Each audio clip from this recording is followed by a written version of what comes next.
अब फ्रांस ने और जर्मनी ने वो कर दिया है जो अमेरिका ने सोचा भी नहीं होगा। अब साथ छोड़ दिया है फ्रांस ने भी और जर्मनी ने भी, और रूस के खिलाफ परमाणु हथियार दागने से भी मना कर दिया है। उल्टा अब मांग रहे हैं अमेरिका से पैसे। और आपको बता दें, यूरोप अब भारत की नीतियों को फॉलो कर रहा है, भारत के रास्ते पर चल रहा है। अचानक से 24 घंटे के अंदर जियोपॉलिटिक्स में वो बदलाव आया है जो सोचा भी नहीं जा सकता था। आइए जानते हैं इन खबरों को विस्तार से। रूस यूक्रेन की लड़ाई अब ऐसे मोमेंट पर पहुंच गई है जहां बाइडेन आकर ये कहते हैं कि ये तो क्यूबा संकट है। जिस तरीके से क्यूबा मिसाइल संकट हो गया था वैसा होने वाला है। आयोडीन की गोलियां खाओ, पोटासियम आयोडाइड खरीदो, और इसकी खरीद भी शुरू हो जाती है। एक भय का माहौल बन जाता है कि हाँ, यहाँ पर अब होगा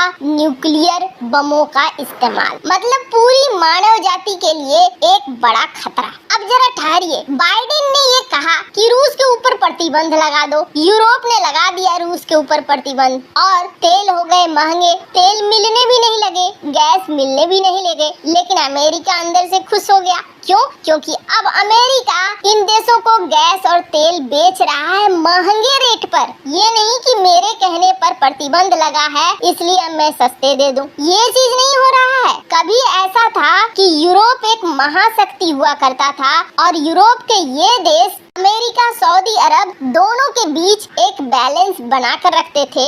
इनकी मान्यता ज्यादा होती थी। लेकिन इन देशों को अमेरिका ने अपनी चालबाजी में फंसाकर गरीब कर दिया। फ्रांस पहले भी ये कह चुका था कि नाटो ब्रेन डेड हो चुका है और हम और ज्यादा पैसा इसमें नहीं लगा सकते हैं। अफगानिस्तान में ही ऐसा ही केस हुआ। नाटो लड़ने के लिए गया लेकिन नाटो को हथियार खरीदने पड़ रहे थे अमेरिका से। ये तो समझ में नहीं आता है कि इनकी अकल कहाँ घास चरने को गई थी। अमेरिका से हथियार खरीदो, अमेरिका को पैसे दो और अमेरिका के लिए अफगानिस्तान में लड़ाई लड़ो। फायदा इन देशों को कुछ नहीं है, लेकिन अमेरिका के लिए ये सब काम करो। और सबसे बड़ी बात ये है कि अमेरिका के ब्रेन की भी दाद देनी होगी, उनकी विदेश नीति की भी दाद देनी होगी कि एक साथ 30 देशों के दिमाग को इस तरीके से काबू कर लिया कि वो जो चाहता था वही ये देश करते थे। पर अब फ्रांस ने ये कह दिया है, वो भी ट्वीट पे आप देख सकते हैं, फ्रांस ने ये कहा कि हम रूस के ऊपर नहीं फायर करेंगे परमाणु बम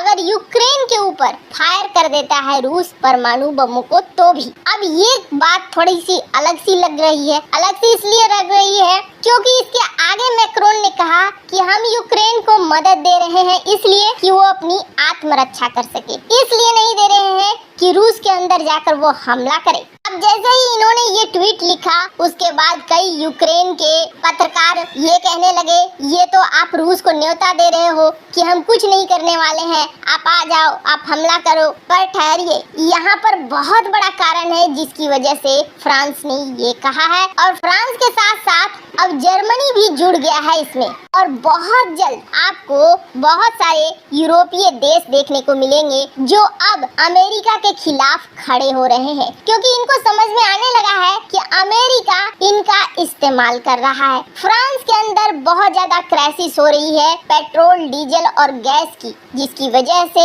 फ्रांस की सरकार गैस डिपो में जल्द से जल्द गैस वगैरह उपलब्ध कराने के लिए कोशिश कर रही है, मैनेजमेंट के साथ मिल रही है, जनता में किसी तरह का विद्रोह न हो इसकी कोशिश कर रही है। लेकिन हो क्या रहा है, फ्रांस, जर्मनी और बहुत सारे देशों में अब नाटो के खिलाफ प्रदर्शन शुरू हो गया है। और ये देश ये कह रहे हैं कि ये सब कुछ हो रहा है सिर्फ इसलिए क्योंकि हम नाटो में हैं और हम नाटो के नियमों को मान रहे हैं, नाटो से निकलना चाहिए। वैसे आपको बता दें, ये बात बिल्कुल साफ साफ दिख रही है कि अमेरिका यहाँ पर फायदा उठा रहा है और इसके लिए प्रोटेस्ट शुरू भी हो चुका है। जर्मनी और फ्रांस ने मिलकर कहा है कि आप हमसे ओवरचार्ज ले रहे हो, महंगे दाम पर हमें गैस भेज रहे हो। एक तरफ तो आपने बंद करवा दिया रूस से, ऊपर से आप हमें सस्ते में नहीं दे रहे हो, महंगे में दे रहे हो। अब फ्रांस की जो विपक्षी पार्टी है मरीन ले पेन, जो पहले फ्रांस के अभी के राष्ट्रपति के खिलाफ उठी थी, हालांकि बहुत कम वोटों से ये हारी है, लेकिन ये अमेरिका के खिलाफ एकदम से खुल के बोलती है। इन्होंने साफ साफ साफ कहा कि अमेरिका ने प्रतिबंध लगाया, अमेरिका की वजह से हमें गैस और तेल मिलने में दिक्कत हो रही है क्योंकि हम उन प्रतिबंधों को मान रहे हैं, तो अमेरिका को चाहिए कि जो खर्च हो रहा है उस खर्च को अमेरिका वहन करे, अमेरिका चुकाए। बात भी सही है। स्क्रीन पर आप देख सकते हैं आर्टिकल। अब मैक्रोन को इस चीज को कहना पड़ रहा है। फ्रांस, जर्मनी दोनों ज्वाइन कर चुके हैं कि आप गैस का ओवरचार्ज क्यों कर रहे हो हमसे, और कहीं न कहीं पुतिन बिल्कुल सफल हो रहे हैं अपनी योजना में। दरअसल आपको बता दें, दोनों देशों की ना अपनी एक योजना थी। अमेरिका चाहता था रूस के बॉर्डर तक पहुंच जाए, रूस को तबाह कर दे, और रूस चाहता था इस नाटो को तोड़ दो, नाटो को तबाह कर दो। इस रूस यूक्रेन लड़ाई में दोनों ने अपने अपने हथियार को इस्तेमाल कर लिया है और अब ऐसा लगता है कि जंग जीतते हुए नजर आ रहे हैं पुतिन, क्योंकि नाटो में विरोध शुरू हो चुका है। नाटो अब असली चेहरा देख रहा है कि हाँ, अमेरिका हमारा फायदा उठा रहा है, अमेरिका को क्या हानि हो रही है। हम अमेरिका के साथ हथियार खरीद रहे हैं, हम अमेरिका के गैस खरीद रहे हैं, और भुगतान किसके लिए कर रहे हैं? सिर्फ अमेरिका के लिए। यानी हम लड़ रहे हैं अमेरिका के लिए, अपनी जनता को परेशान करके।